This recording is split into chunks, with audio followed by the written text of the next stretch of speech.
Seattle Boulevard. Seattle Boulevard, Artificial manager.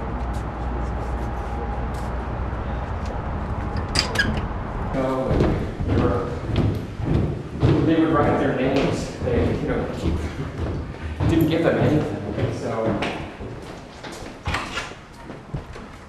here's my very messy abode. Cool.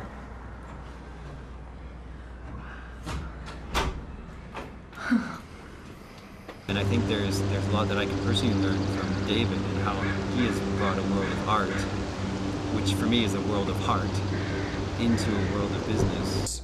Story is central to everything that we're doing, and for some very specific reasons. And so the first is that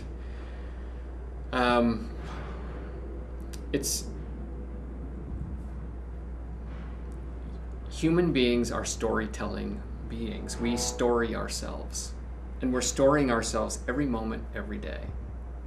Can you help me understand that one? Sure, you've got a little voice inside your head that's interpreting every experience that you have. It's interpreting. So it's the voice kind of going That's a on. storytelling process, right? So on a really basic level, when you ask a business or people in business, what are you creating? What you're really talking about is the story that they're telling themselves about themselves and their relationship to the world. So I think one of the things that we've really learned in working with anybody, whether it's business or schools, or that if you're going to really walk into a change process, that change process has to start within the individual before it will impact the organizational structure. So, I mean, we always say that if you want to change the world, you have to start with yourself. If you want to change your business, you have to start with yourself, because your relationship or that structure of the land can only change once you start changing your story and how you cast yourself in that story and the roles you think you play and the pressures you think you're under.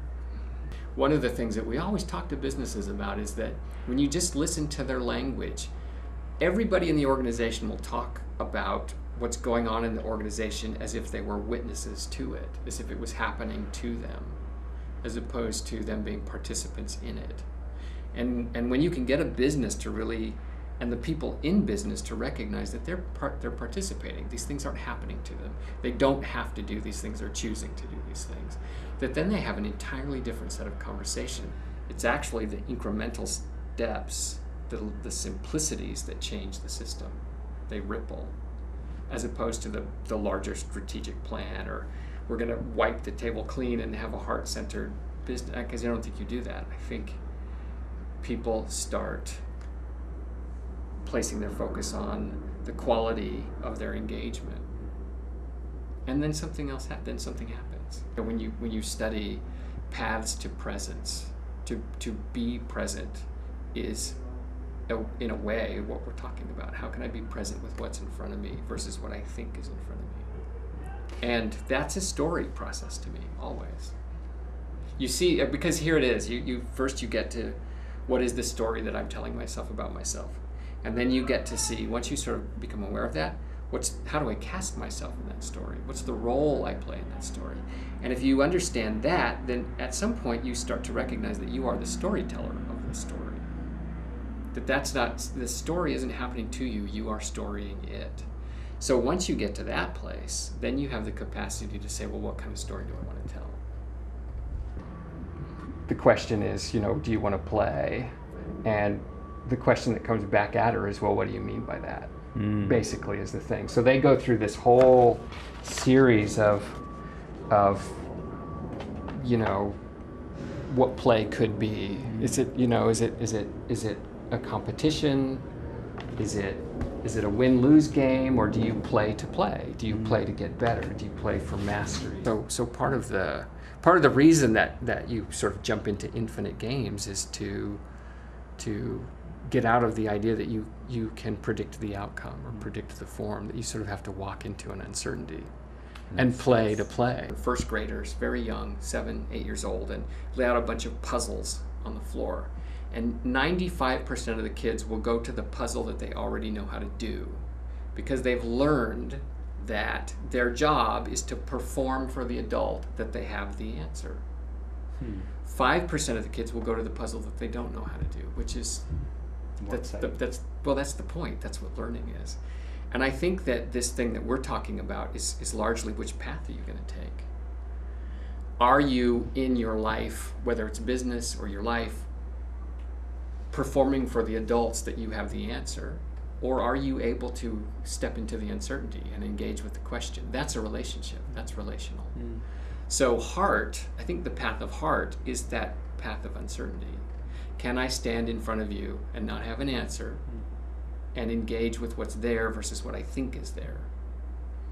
When we enter into these processes of change, and I think we're really in them, we can't know what systems will look like. If we're going towards something we know, we're recreating the old thing. I mean, we really are. We're reinventing what we know versus stepping into a bigger question and then engaging with that.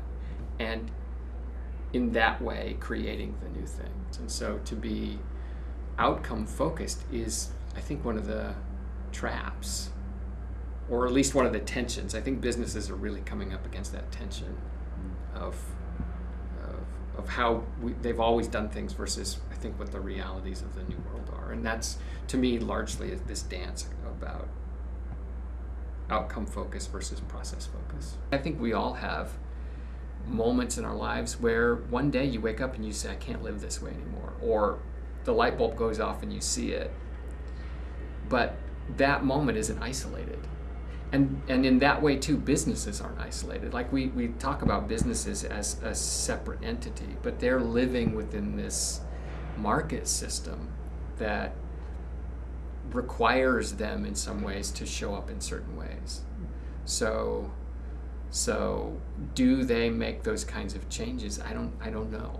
I mean, I honestly don't know, because I think sometimes they feel like they do some significant internal change, but they're still working with a world that is operating according to the principles that it has always operated under.